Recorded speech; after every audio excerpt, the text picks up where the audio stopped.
श्रीमन्नारायण नारायण हरि हरि। श्रीमन्नारायण नारायण हरि हरि। तेरी लीला सबसे न्यारी न्यारी हरि हरि। तेरी लीला सबसे न्यारी न्यारी हरि हरि। श्रीमन्नारायण नारायण हरि हरि। ओम नमो भगवते वासुदेवाय नमः। प्रिय भक्तगणों, आज आप श्रवण करेंगे भगवान बृहस्पति देव की बहुत ही दुर्लभ और पौराणिक व्रत कथा। प्रिय भक्तों, बृहस्पतिवार के दिन भगवान बृहस्पति देव की कथा का श्रवण करने का बड़ा ही विशेष महत्व है। सुख समृद्धि की कामना रखने वाले भक्तगण इस वीडियो को लाइक करके कमेंट में भगवान विष्णु की जय लिख दीजिए। आप सभी श्रवण करेंगे मनोकामनाओं को पूर्ण करने वाली बृहस्पतिवार की पौराणिक कथा। प्रेम से बोलिए भगवान विष्णु की जय, माता लक्ष्मी की जय। भारतवर्ष में एक प्रतापी और दानी राजा राज करता था। वह नित्य गरीबों और ब्राह्मणों की सहायता करता था। यह बात उसकी रानी को अच्छी नहीं लगती थी। वह ना ही गरीबों को दान देती थी और ना ही भगवान का पूजन करती थी और राजा को दान करने से मना किया करती थी। एक दिन राजा शिकार खेलने वन को गए हुए थे तो रानी महल में अकेली थी। उसी समय बृहस्पति देव साधु वेश में राजा के महल में भिक्षा लेने के लिए गए और भिक्षा मांगी। रानी ने भिक्षा देने से इनकार कर दिया और कहा कि हे साधु महाराज, मैं तो दान पुण्य से तंग आ गई हूँ। मेरे पति सारा दिन धन लुटाते ही रहते हैं। मेरी इच्छा है कि हमारा धन नष्ट हो जाए और फिर ना रहेगा बांस ना बजेगी बांसुरी। साधु ने कहा, देवी तुम तो बड़ी विचित्र हो। धन संतान तो सभी चाहते हैं, पुत्र और लक्ष्मी तो पापी के घर भी होनी चाहिए। यदि तुम्हारे पास अधिक धन है तो भूखे को भोजन दो, प्यासे को के लिए प्याऊ बनवाओ, मुसाफिरों के लिए धर्मशाला खुलवाओ। जो निर्धन अपनी कन्याओं का विवाह नहीं कर सकते हैं उनका विवाह करा दो। ऐसे और कई काम हैं जिनके करने से तुम्हारा यश लोक और परलोक में फैलेगा। परंतु रानी पर उपदेश का कोई प्रभाव ना पड़ा। वह बोली, महाराज आप मुझे कुछ ना समझाएं। मैं ऐसा धन नहीं चाहती हूँ कि जो मैं हर जगह बांटती फिरूं। साधु ने उत्तर दिया, यदि तुम्हारी ऐसी इच्छा है तो तथास्तु। तुम ऐसा करना कि बृहस्पतिवार को घर लीपकर पीली मिट्टी से अपना सिर धोकर स्नान करना, भट्टी चढ़ाकर कपड़े धोना। ऐसा करने से आपका सारा धन नष्ट हो जाएगा। इतना कहकर वह साधु महाराज से में अलोप हो गए। साधु के अनुसार कई बातों को पूरा करते हुए रानी को केवल 3 बृहस्पतिवार ही बीते थे कि उसकी सारी धन संपत्ति नष्ट हो गई। भोजन के लिए राजा का परिवार तरसने लगा। तब एक दिन राजा ने रानी से बोला कि हे रानी, तुम यहीं रहो, मैं दूसरे देश को जाता हूँ, क्योंकि यहाँ पर सभी लोग मुझे जानते हैं, इसलिए मैं कोई छोटा कार्य नहीं कर सकता। ऐसा कहकर राजा परदेश चला गया। वह वहाँ जाकर जंगल में लकड़ी काट कर लाता और शहर में बेचता। इस तरह वह अपनी जीवन व्यतीत करने लगा। इधर राजा के परदेश जाते ही रानी और दासी दुखी रहने लगी। एक बार जब रानी और दासी को 7 दिन तक भोजन के बिना रहना पड़ा तो रानी ने अपनी दासी से कहा, हे दासी, पास के ही नगर में मेरी बहन रहती है, वह बड़ी धनवान है। तू उसके पास जा और कुछ लेकर आ ताकि थोड़ी बहुत गुजर बसर हो जाए। दासी रानी की बहन के पास गई। उस दिन गुरुवार था। रानी की बहन उस समय बृहस्पति व्रत की कथा सुन रही थी। दासी ने रानी की बहन को अपनी रानी का संदेश दिया, लेकिन रानी की बड़ी बहन ने कोई उत्तर नहीं दिया। जब दासी को रानी की बहन ने कोई उत्तर नहीं मिला तो वह बड़ी दुखी हुई और उसे क्रोध भी आया। दासी ने वापस आकर रानी को सारी बात बता दी। रानी सुनकर अपने भाग्य को कोसा। उधर रानी की बहन ने सोचा कि मेरी बहन की दासी आई थी, परंतु मैं उससे नहीं बोली, इससे उसे बहुत दुख हुआ होगा। कथा सुनकर और पूजन समाप्त करके वह अपनी बहन के घर चली आई और कहने लगी, हे बहन, मैं बृहस्पतिवार का व्रत कर रही थी। तुम्हारी दासी मेरे घर आई थी, परंतु जब तक कथा होती है तब तक मैं ना उठती हूँ और ना ही बोलती हूँ, इसलिए मैं नहीं बोली। कहो दासी क्यों गई थी? रानी बोली, बहन तुमसे क्या छिपाऊं, हमारे घर में खाने तक को अनाज नहीं था। ऐसा कहते कहते रानी की आंखें भर आईं। उसने दासी समेत पिछले 7 दिनों से भूखे रहने तक की बात अपनी बहन को विस्तार पूर्वक सुना दी। रानी की बहन बोली, देखो बहन, अब भगवान बृहस्पति देव सबकी मनोकामनाओं को पूर्ण करते हैं। देखो शायद तुम्हारे घर में अनाज रखा हो। पहले तो रानी को विश्वास नहीं हुआ, पर बहन के आग्रह करने पर उसने अपनी दासी को अंदर भेजा तो सचमुच अनाज से भरा एक घड़ा मिल गया। यह देखकर दासी को बड़ी हैरानी हुई। दासी रानी से कहने लगी, हे रानी, जब हमको भोजन नहीं मिलता था तो हम व्रत ही तो करते थे, इसलिए क्यों ना इनसे व्रत और कथा की विधि पूछ ली जाए ताकि हम भी व्रत कर सकें। तब रानी ने अपनी बहन से बृहस्पतिवार व्रत के बारे में पूछा। उसकी बहन ने बताया, बृहस्पतिवार के व्रत में चने की दाल और मुनक्का से भगवान विष्णु का केले की जड़ में पूजन करें तथा दीपक जलाएं, व्रत कथा सुने और पीला भोजन ही करें, इसमें बृहस्पति देव प्रसन्न होते हैं। व्रत की पूजन विधि बताकर रानी की बहन अपने घर को लौट गई। 7 दिन के बाद जब गुरुवार आया तो रानी और दासी ने व्रत रखा। घुड़साल में जाकर चना और गुड़ लेकर आई, फिर उसको केले की जड़ तथा भगवान विष्णु का पूजन किया। अब पीला भोजन कहाँ से आए, इस बात को लेकर दोनों बहुत दुखी थे। चूंकि उन्होंने व्रत रखा था इसलिए बृहस्पति देव उनसे प्रसन्न थे, इसलिए वे एक साधारण व्यक्ति का रूप धारण कर 2 थाली में सुंदर पीला भोजन दासी को दे गए। भोजन पाकर दासी बहुत प्रसन्न हुई। फिर रानी के साथ मिलकर उन्होंने भोजन ग्रहण किया। उसके बाद से सभी गुरुवार और व्रत को पूजन करने लगी। भगवान विष्णु की कृपा से उनके घर में फिर धन संपत्ति आ गई, परंतु रानी फिर से पहले की तरह आलस करने लगी। तब दासी बोली, देखो रानी, तुम पहले भी इस तरह आलस करती थी, तुम्हें धन से कष्ट होता है, इस कारण सभी धन नष्ट हो गया और अब भगवान बृहस्पति की कृपा से हमें धन मिला है तो तुम्हें फिर से आलस होता है। रानी को समझाते हुए दासी कहती है कि बड़ी मुसीबतों के बाद हमने यह धन पाया है, इसलिए हमें दान पुण्य करना चाहिए, भूखे मनुष्य को भोजन कराना चाहिए और धन को शुभ कार्यों में खर्च करना चाहिए, जिससे तुम्हारे कुल का यश बढ़ेगा, स्वर्ग की प्राप्ति होगी और पितृ प्रसन्न हो जाएंगे। दासी की बात मानकर रानी अपना धन शुभ कार्यों में खर्च करने लगी, जिससे पूरे नगर में उसका यश फैलने लगा। बृहस्पतिवार व्रत कथा के बाद श्रद्धा के साथ आरती की जानी चाहिए। इसके बाद प्रसाद बांटकर उसे ग्रहण करना चाहिए। एक दिन राजा दुखी होकर जंगल से पेड़ के नीचे आसन पर जमा कर बैठ गया। वह अपनी दशा को याद करके व्याकुल होने लगा। बृहस्पतिवार का दिन था। एकाएक उनसे देखा कि निर्जन वन में एक साधु प्रकट हुए। वह साधु वेश में स्वयं बृहस्पति देवता ही थे। लकड़हारे के सामने आकर बोले, हे लकड़हारे, इस सुनसान जंगल में तू चिंतामग्न क्यों बैठा है? लकड़हारे ने दोनों हाथ जोड़कर प्रार्थना की और प्रणाम किया और उत्तर दिया, महात्मा जी, आप सब कुछ जानते हो, मैं क्या कहूँ। यह कहकर रोने लगा और साधु को अपनी आत्मकथा सुनाई। महात्मा जी ने कहा, तुम्हारी स्त्री ने बृहस्पति के दिन बृहस्पति भगवान का निरादर किया था, जिसके कारण रुष्ट होकर उन्होंने तुम्हारी दशा कर दी है।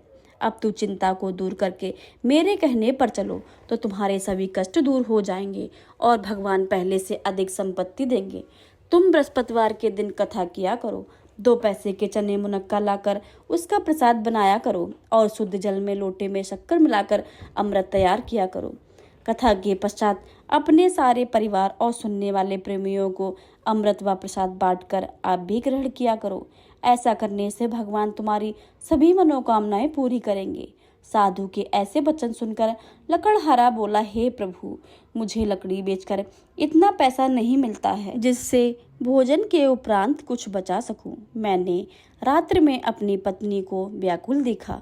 मेरे पास कुछ भी नहीं है जिससे मैं उसकी खबर मंगा सकूं। साधु ने कहा, हे लकड़हारे, तुम किसी बात की चिंता मत करो। बृहस्पति के दिन तुम रोजाना की तरह लकड़ियां लेकर शहर को जाओ। तुमको रोजाना से दुगना धन प्राप्त होगा, जिससे तुम भली भांति भोजन कर लोगे और बृहस्पति देवता की पूजा का सामान भी आ जाएगा। इतना कहकर साधु अंतर्ध्यान हो गए। धीरे धीरे समय व्यतीत होने पर फिर वही बृहस्पतिवार का दिन आया। लकड़हारा जंगल से लकड़ी काट कर किसी शहर में बेचने गया। उसे उस दिन से उसके सभी कलेश दूर हो गए।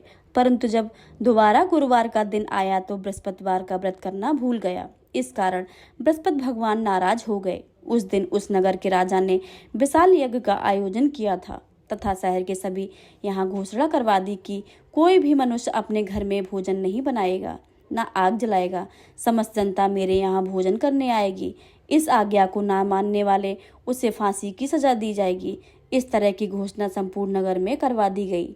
राजा की आज्ञा के अनुसार शहर के सभी लोग भोजन करने गए, लेकिन लकड़हारा कुछ देर में पहुंचा, इसलिए राजा उसको अपने साथ घर में लेवा ले गए और ले जाकर भोजन करा रहे थे तो रानी की दृष्टि उस खूंटी पर पड़ी जिस पर उसका हार लटका हुआ था। वह वहां पर दिखाई नहीं दिया। रानी ने निश्चय किया कि मेरा हार इस मनुष्य ने ही चुराया है और उसे सिपाहियों को बुलाकर उसको कारागार में डलवा दिया। जब लकड़हारा कारागार में पड़ गया और बहुत ही दुखी होकर विचार करने लगा कि ना जाने कौन से पूर्व जन्म में कर मुझे यह प्राप्त दुख हुआ है, और उसी साधु को याद करके रोने लगा जो कि जंगल में मिला था।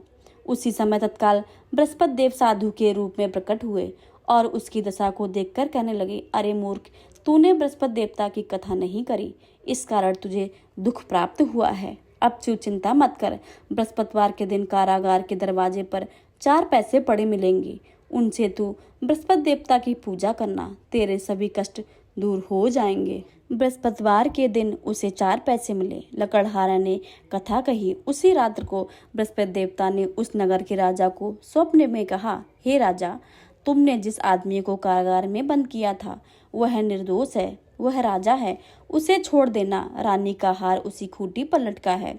अगर तू ऐसा नहीं करेगा तो मैं तेरा सारा राज्य नष्ट कर दूंगा। इस तरह रात्र के स्वप्न को देखकर राजा प्रातः काल उठा और खूंटी पर हार देखकर लकड़हारे को बुलाकर क्षमा मांगी तथा लकड़हारे को योग सुंदर वस्त्र आभूषण देकर विदा कर दिया। बृहस्पति देव की आज्ञा के अनुसार लकड़हारा अपने नगर को चल दिया। जब राजा अपने नगर के निकट पहुंचा तो उसे बड़ा आश्चर्य हुआ। नगर में पहले से अधिक बाग, तालाब, कुएं तथा बहुत सी धर्मशालाएं, मंदिर आदि बन गईं। राजा ने पूछा, यह सब किसके बाग और धर्मशाला है? तब नगर में सब लोगों कहने लगे कि यह रानी और वांदी के हैं। तो राजा को बड़ा आश्चर्य हुआ और गुस्सा भी आया। जब रानी ने यह खबर सुनी कि राजा आ रहे हैं तो उन्होंने वांदी से कहा कि हे दासी, देख राजा हमको कितनी बुरी हालत में छोड़ गए थे। हमारी ऐसी हालत देखकर वह कहीं लौट ना जाएं, इसलिए तू दरवाजे पर खड़ी हो जा। आज्ञा के अनुसार दासी दरवाजे पर खड़ी हो गई। राजा आए तो उन्हें अपने साथ लिवा ले गई। तब राजा को क्रोध आया और अपनी रानी से पूछा कि यह धन तुम्हें कैसे प्राप्त हुआ?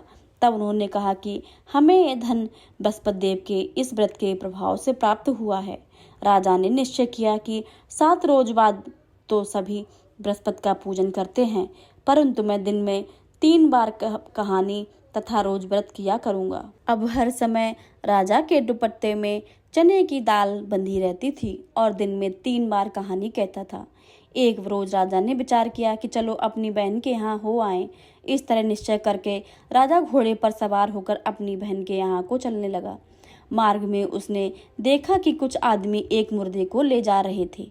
उन्हें रोककर राजा कहने लगे, अरे भाइयों, मेरे बृहस्पति देव की कथा सुन लो। वे बोले, लो हमारा आदमी मर गया है, इनको अपनी कथा की पड़ी है। परंतु कुछ आदमी बोले, अच्छा कहो, हम तुम्हारी कथा भी सुनेंगे। राजा ने दाल निकाली और जब कथा आधी हुई तो मुर्दा हिलने लग गया और जब कथा समाप्त हुई तो राम राम कहकर मनुष्य खड़ा हो गया। आगे मार्ग में उसे एक किसान खेत में हल चलाता हुआ मिला। राजा ने उसे देखा और उससे बोला, अरे भाई, तुम मेरे बृहस्पतिवार की कथा सुन लो। किसान बोला, जब तक मैं तेरी कथा सुनूंगा तब तक 4 हरिया जोत लूंगा। जा अपनी कथा किसी और को सुनाना। इस तरह राजा आगे चलने लगा। राजा के हटते ही बैल पछाड़ खाकर गिर गए तथा किसान के पेट में बड़ी जोर से दर्द होने लगा। उस समय उसकी माँ रोटी लेकर आई। उसने जब यह देखा तो अपने पुत्र से यह सब हाल पूछा और बेटे ने हाल कह दिया। तो बुढ़िया दौड़ी दौड़ी उस घुड़सवार के पास गई और उनसे बोली कि मैं तेरी कथा सुनूंगी, तू अपनी कथा मेरे खेत पे चलकर ही कहना। राजा ने बुढ़िया के खेत में जाकर कथा कही, जिसके सुनते ही वह बैल खड़े हो गए तथा किसान के पेट का दर्द बंद हो गया। राजा अपनी बहन के घर पहुंचा। बहन ने भाई की खूब मेहमानी की। दूसरे रोज प्रातः काल राजा जग गए और देखने लगे कि सब लोग भोजन कर रहे हैं। राजा ने अपनी बहन से कहा, ऐसा कोई मनुष्य है जिसने भोजन नहीं किया हो, मेरे बृहस्पतिवार की कथा सुन ले। बहन बोली, हे भैया, यह देश ऐसा ही, पहले यहाँ लोग भोजन करते हैं, बाद में अन्य काम करते हैं। अगर कोई पड़ोसी में है तो देख आऊं। वह ऐसा कहकर देखने चली गई, परंतु उसे कोई ऐसा व्यक्ति नहीं मिला जिसने भोजन ना किया हो। अतः वह एक कुम्हार के घर गई, जिसका लड़का बहुत बीमार था। उसे मालूम था कि उन्होंने 3 दिन के भोजन नहीं किया है। रानी ने अपने भाई की कथा सुनने के लिए कुम्हार से कहा तो वह तैयार हो गया। राजा ने जाकर बृहस्पतिवार की कथा कही, जिसको सुनकर उसका लड़का ठीक हो गया। अब तो राजा की प्रशंसा होने लगी थी। एक रोज राजा ने अपनी बहन से कहा कि हे बहन, हम अपने घर को जाएंगे, तुम भी तैयार हो जाओ। राजा की बहन ने अपनी सास से कहा। सास ने कहा, हाँ चली जा, परंतु अपने लड़के को मत ले जाना, क्योंकि तेरे भाई के कोई औलाद नहीं है। बहन ने अपने भैया से कहा, हे भैया, मैं तो चलूंगी, पर मेरा कोई बालक नहीं जाएगा। राजा बोला, जब कोई बालक नहीं जाएगा तब तू भी क्या करेगी। बड़े दुखी मन से राजा अपने नगर को लौट आए। राजा ने अपनी रानी से कहा, हम निर्वंशी हैं, हमारा मुंह देखकर देखने का धर्म नहीं है और कुछ भोजन आदि नहीं किया। रानी बोली, हे प्रभु, बृहस्पति देवता ने हमें सब कुछ दिया है और हमें औलाद भी अवश्य ही देंगे। उसी रात को बृहस्पति देवता ने राजा के स्वप्न में जाकर कहा, हे राजा, उठो, सभी सोच त्याग दो, तेरी रानी गर्भ से है। राजा यह बात सुनकर बहुत खुश हुआ। 90 महीने में उसके गर्भ में एक सुंदर पुत्र पैदा हुआ। तब राजा बोला, हे रानी, स्त्री बिना भोजन के रह सकती है, पर बिना कहे नहीं रह सकती। जब मेरी बहन आवे तो तुम उससे कुछ मत कहना। रानी ने हंसकर हाँ कर दी। जब रानी की बहन ने यह शुभ समाचार सुना तो वह बहुत खुशी हुई और बधाई लेकर अपने भाई के यहाँ आई। तब रानी ने कहा, घोड़ा चढ़कर तो नहीं आई, गधा चढ़कर आई हो। राजा की बहन बोली, भाभी, मैं इस प्रकार नहीं कहती तो तुम्हें औलाद कैसे प्राप्त मिलती। बृहस्पति देवता ऐसे ही हैं, जिसकी जैसी मनोकामना होती है वह सब पूर्ण करते हैं। जो सद्भावना पूर्वक बृहस्पतिवार का व्रत करते हैं एवं कथा पढ़ते हैं अथवा सुनते हैं तथा दूसरों को सुनाते हैं, बृहस्पति देव उनकी सभी मनोकामनाओं को पूर्ण करते हैं। अब आप सभी बृहस्पति देवता की आरती सुनेंगे। जय बृहस्पति देवा, ओम जय बृहस्पति देवा, छिन्न छिन्न भोग लगाऊं, छिन्न छिन्न भोग लगाऊं, कंदली फल मेवा, ओम जय बृहस्पति देवा। तुम पूर्ण परमात्मा, तुम्हें अंतर्यामी, स्वामी तुम्हें अंतर्यामी, जगत पिता जगदीश्वर, तुम सबके स्वामी, ओम जय बृहस्पति देवा। चरणामृत निज निर्मल, सब पातक हरिता, स्वामी सब पातक हरिता, सकल मनोरथ दायक, कृपा करो भरिता, ओम जय बृहस्पति देवा। तन मन धन अर्पण कर, जन सरल पड़े, प्रभु जो कोई सरल पड़े, प्रभु प्रकट तब होकर, आकर द्वार खड़े, ओम जय बृहस्पति देवा। दीन दयाल दयानिध, भक्तन हितकार, स्वामी भक्तन हितकारी, पाप दोष सब हरता, भवबंधन हारी, ओम जय बृहस्पति देवा। सकल मनोरथ दायक, सब संशय हारो, स्वामी सब संशय हारो, विषय विकार मिटाओ, संतन सुखकारी, ओम जय बृहस्पति देवा। जो कोई आरती तेरी प्रेम सहित गावे, स्वामी प्रेम सहित गावे, जेठानंद आनंद करे, सो निश्चय पावे, ओम जय बृहस्पति देव। प्रेम से बोलिए भगवान विष्णु की जय, बृहस्पति देव की जय। अगर आप मेरे चैनल पर नए आए हैं तो चैनल को सब्सक्राइब करके बेल आइकन को ज़रूर दबा लें ताकि आने वाली सभी वीडियो की नोटिफिकेशन सबसे पहले आपके पास पहुंचे। मिलते हैं अगली वीडियो में, तब तक के लिए राधे कृष्णा, धन्यवाद।